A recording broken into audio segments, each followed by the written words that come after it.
Hello. So we did a video on Intel, which reported earnings a little bit earlier today, and Amazon also had its earnings report out a few hours ago, and it was actually up about 10% at some point. It's actually down right now from where it was, but still up about 5%.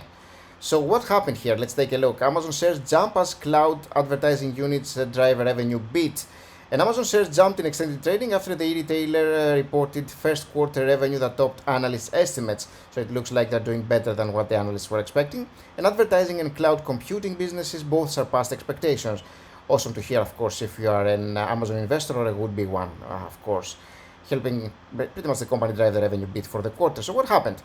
The key numbers, 31 cents a share and revenue of 127.4 billion. Imagine that number, this is insane, right?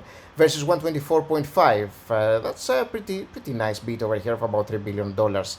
And Amazon Web Services 21.3 billion versus 21.22, so pretty nice growth over here and more than expected. And advertising 9.5 versus 9.1, also pretty significant beat here.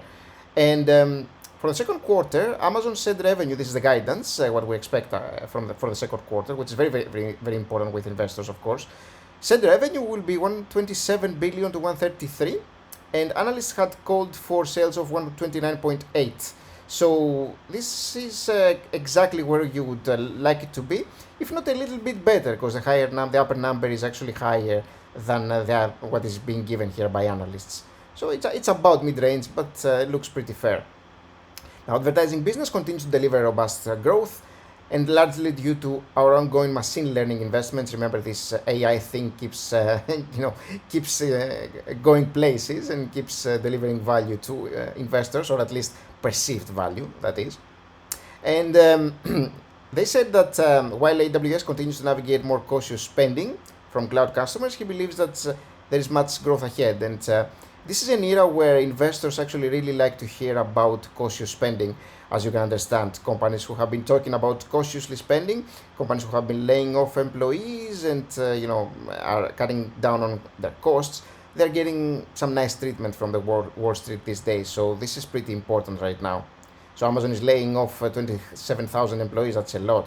The largest job cuts in its 29-year history. And as you can understand, again, this is cutting down costs, and investors tend to like this one, even though it's overall bad for the overall economy, and it's not great for the people, of course, who were laid off, understandably. So they had saved their headcount by about 76,000 people to 1.46 million, though. So they have a tremendous amount of employees. It's insane. And revenue increased 9% from 116.4 billion a year later. Again, we're sitting at about 121, I believe it was 127.4. So about 9% is the increase over there. And advertising was a strong growth during the quarter at 23%. That's pretty strong over here. And the AWS sales rose about 16%. So very nice numbers over here. And prior to the after hours early, Amazon shares were up 31% from the year, after obviously losing half of their value in 2022, where a lot of the stock market has been annihilated pretty much, especially tech. Right now, all these tech companies seem to be doing better, including Google, Meta, Amazon. Everybody's doing much better than what was happening in the COVID era. Now, Amazon, and we have talked about it in the past, it used to be expensive, and it probably continues being rather expensive. Now, it is down, as you'll see, about 25% from its one-year high, that is, but it used to be even higher. So relative to what the price has been, near 180 or so, near 170, we're sitting at a price point which is fairly interesting here for a potential long-term shareholder. But is it cheap is the question. And you can tell that the company obviously has some negative numbers, negative ratios, and that's a well-known thing, because the company is pretty much spending money on capital expenditures, and that's to be expected. As you can see here in our tool, this is actually showing you the quarterly periods here for Amazon and what they have been doing in the past 4 quarters, for instance. Their net income has been in negative territory most of these quarters, and so this is why you are getting a negative PE value. And it's well known that Amazon is not great at making money necessarily, in the sense that they are not really turning up profit, but they keep investing in themselves, and they keep spending tons of money in capital expenditures, and we have talked about it in the past multiple times. As you'll see over here, their free cash flow is in negative territory just because they are paying tremendous amounts in capital expenditures, 61 billion, 63 billion, to be expected. And so, yeah, Amazon is a company that, is spending tons of money, and, it's not necessarily making too much. And, that's why you're looking at some of their numbers being negative. But it is a company that is still growing at a good pace, at a great pace, frankly. And they are actually making tons of revenue. So as you'll see right now, we're jumping into negative territory. So something is not great in terms of guidance. For example, it looks like it may be the case, which potentially allows for a better price, maybe. Who knows? That's interesting. But it used to be up about 10%. You know how the tables turn, right? But this is the core thing about Amazon. Their revenue growth is tremendous. So they keep growing at a tremendous pace, even though their net income is not growing greatly. And the same thing with their free cash flow, again, for no reasons that we talked about. And their margins can obviously be negative in some situations because they could be losing money in some of their quarters, especially lately. But overall, as you'll see over here, they were doing something like 6-7%, 5-6-7, when they were in the black, pretty much.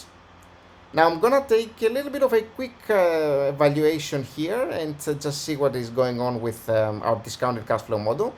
And we're going to be using revenue growth that is more conservative, something like 5, 7, and 9 here. And net income margins, again, it's somewhere around 5, 6, or 7, I would say. And the free cash flow margins, lately they are not that great. As you'll see, the company has been losing some money, as we talked about. And so we're going to go with something that is relatively normal, 80, 90, and 113% for the annual return. We hit calculate, and you will see that, with these kinds of projections here, we're sitting at a 33, 48, or 68. And this net income margin obviously plays a tremendous role here. This 1% can give a much higher difference. But right now we're sitting at about 110, and our high would probably be somewhere around 70, which I think would make some sense, actually. With this kind of revenue growth, we're talking about these numbers. So maybe around 70, 80, it would be nice to be able to get this company for. Now, it's obviously a great company, but there are some things about it that are not that awesome, frankly. The fact, for example, that their margins are, generally speaking, a little bit suppressed. It's basically a retailer for the most part. And it is a company that is not really focusing on necessarily turning profit, but basically still growing themselves and to create more warehouses. That's not necessarily bad, of course, but it's not like it's returning actual value to shareholders immediately.